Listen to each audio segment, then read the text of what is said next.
नमस्कार, भविष्यवाणी में आपका स्वागत है। रोज की तरह एक बार फिर मैं हाजिर हूं आपका भविष्य, आपके राशि का भविष्य बताने के लिए।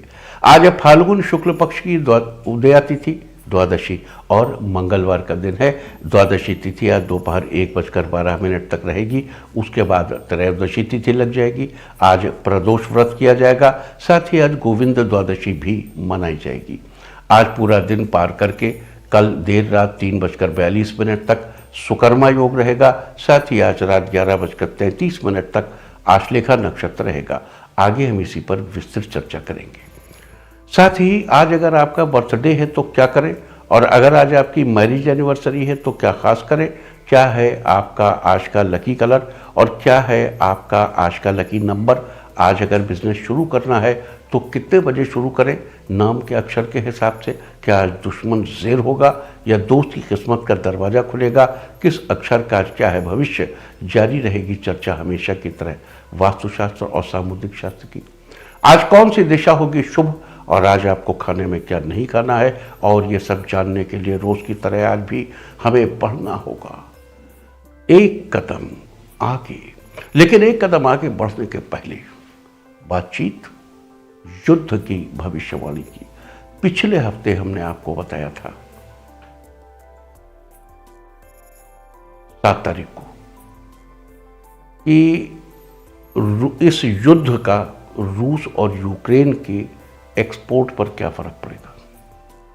आप जानते हैं कि रूस और यूक्रेन दुनिया में गेहूं के सबसे बड़े निर्यातक थे। रूस दुनिया का सबसे बड़ा निर्यातक, यूक्रेन भी उसका निर्यात पार्टनर था। हालांकि यूक्रेन ऑयल सीड्स ज़्यादा ऑयल सीड्स भी निर्यात करता है, आयरन ओर भी निर्यात करता है और स्टील भी करता है, बहुत सी चीज़ें करता है।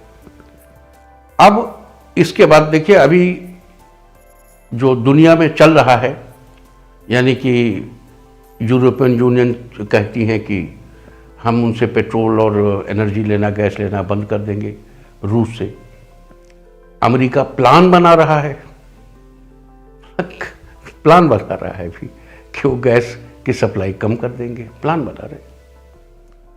तो अब सवाल ये है कि ये तो इनका कहना है, ज्योतिष का क्या कहना है। और ज्योतिष क्या बताती है कि इसका यूक्रेन का ये जो व्यापार है वो क्या है। देखिए, गेहूं अब तक जो गेहूं का एक्सपोर्ट, एक की बात करते हैं खाली गेहूं की। गेहूं अभी तक रूस चीन को 14.3% एक्सपोर्ट कर रहा था, नीदरलैंड को 10.3%, बेलारूस को 5%, जर्मनी को 4.6%, इटली को 4.1%, टर्की और साउथ कोरिया को 4%, यूएस को 3.5%, कजाकिस्तान को 3.4%, यूके को 3.1% गेहूं सप्लाई करता है। लेकिन अब प्रश्न ये है कि इससे फर्क क्या पड़ेगा, कितना घटेगा और कितना बढ़ेगा एक्सपोर्ट जो युद्ध हुआ अब इससे।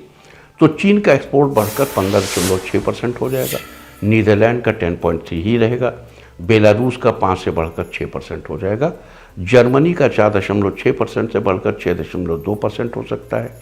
इटली को गेहूं की सप्लाई जैसे थी वैसे ही रहेगी। टर्की की गेहूं सप्लाई 4.4% से थोड़ी बढ़ सकती है। साउथ कोरिया की सप्लाई सामान्य रहेगी। यूएस का 3.5% से घटकर 1.8% रह जाएगा। कजाकिस्तान की 3.4% ही रहेगी। यूके की 3.1% से बढ़ सकती है। यूके की गेहूं सप्लाई घटेगी नहीं। एक बात तो ये हो गई। तो अभी फर्दर कुछ समय के लिए ये रेशियो प्रोपोर्शन गेहूं की सप्लाई कर रहेगा। दुनिया में सोने और चांदी की कीमतों में भी फर्क पड़ेगा। सोने और चांदी कीमतों में हमने देखिए, आपसे कहा था कि 6 तारीख को बुध के निकलते ही, बुध व्यापार का, कॉमर्स का, विपणन का देवता है। जैसे ही शनि मंगल के साथ छोड़ा उसने और कुंभ राशि में आया, वैसे ही तुरंत दुनिया के शेयर बाजार में हलचल होनी शुरू हो गई। और आने वाले समय में अमेरिकी डॉलर पर खास तौर से अप्रैल के महीने में गहरा प्रभाव पड़ने वाला है। अब ये देखिए कि ब्लैक सी में युद्ध के जस्ट तुरंत बाद तकनीकी हलचल होगी। देखिए, अमेरिकन प्रिंसटन यूनिवर्सिटी ये कहती है कि ब्लैक सी में ही रूस जो है टैक्टिकल न्यूक्लियर वेपन दागेगा, लेकिन नहीं, ब्लैक सी में ये हलचल चीन से संबंधित होगी और ये हलचल निगेटिव नहीं होगी। ये मैं बार बार आपसे कह दूं, ब्लैक सी में 2-3 पोर्ट्स हैं जो बड़े इंपॉर्टेंट हैं रशिया के लिए भी, यूक्रेन के लिए भी, लेकिन वहाँ जो कुछ भी हलचल होने वाली है युद्ध के तुरंत बाद वो चीन से संबंधित होगी और रूस के निर्यात पर कोई भी असर नहीं पड़ेगा। देखिए, अप्रैल के महीने में 4 बड़े ग्रह अपना स्थान बदलेंगे और वो 4 बड़े ग्रह कौन हैं? 12 अप्रैल को राहु और केतु अपना स्थान बदलेंगे,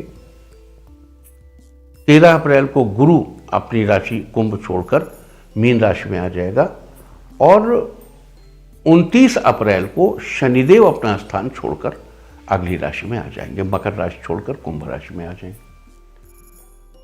इन चीज़ों का दुनिया के ट्रेड एंड कॉमर्स पर ये इंपॉर्टेंट असर होगा कि क्रिप्टो करेंसी की वैल्यू बढ़ेगी अचानक। क्रिप्टो करेंसी, विश्व मुद्रा बाजार में बड़े बदलाव हो सकते हैं।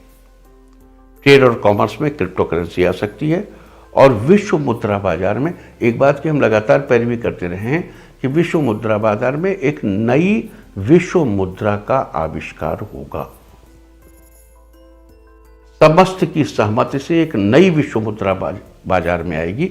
यह अपने आप से 31 दिसंबर पे इस साल के न्यू ईयर की भी भविष्यवाणी में बताया था कि दुनिया एक नए किस्म की मुद्रा को स्वीकार करेगी जो एक अंतर्राष्ट्रीय मुद्रा होगी और उस मुद्रा की स्वीकृति के बाद भी अमेरिकी डॉलर में जो है उसकी स्थिति में परिवर्तन आएगा। तो ये सारी इंपॉर्टेंट चीजें रहेंगी। अच्छा, गुरु जैसे ही गुरु मीन राशि में रहेंगे और उसके बाद फर्दर जब गुरु मीन राशि में चले आएंगे अगले साल मई में ये मीन से मेष में जाएंगे और उसके बाद अभी अब से 2.5 साल बाद शनिदेव आगे जाएंगे, मीन राशि में जाएंगे।